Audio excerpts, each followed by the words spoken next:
Good morning, Winthrop. Stephen Hines here from the Hines Group at Robert Paul Properties. I wanted to make this video today to talk about a tool that we often use when working with buyers in super competitive situations.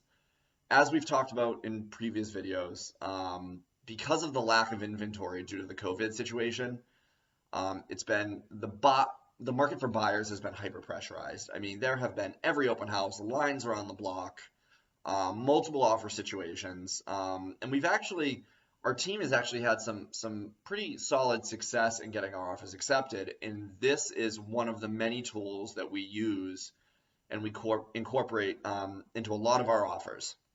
We call it the escalation clause.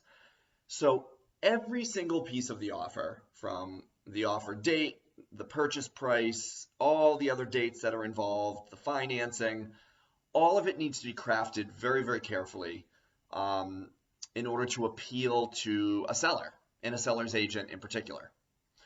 The escalation clause is an extra clause or addendum that we add to the offer. And basically what it does is it takes your offer, whatever your base offer is, and increases it by an X number of dollars based on the highest offer on the property up to a certain point. So a little confusing at first, I know, but let me give you an example. A property is listed for $525,000. You, as a buyer, want to get the property for the least amount that you possibly can, but don't want to lose the house at the same time. So you and I, as your buyer's agent, will sit down and discuss what is the absolute maximum that you are willing to spend on this property. And that number can be based on your financial ability, market comparables, a whole host of other factors, but we discuss that on a one-on-one private basis. Now, once we know what your highest that you're willing to spend on the offer will be, we can craft an offer. So again, house listed at $525,000. We throw our offer in at $525,000 even. Your max, let's say, for this individual property is $545,000. So what we'll do is we'll put a clause in the offer, the escalation clause, and that clause will say our offer is $525,000 and we will offer $1,000 higher than the highest offer. So let's say they get an offer at $535,000. Our offer then becomes $536,000. If they got an offer at $540,000, our offer then becomes $541,000.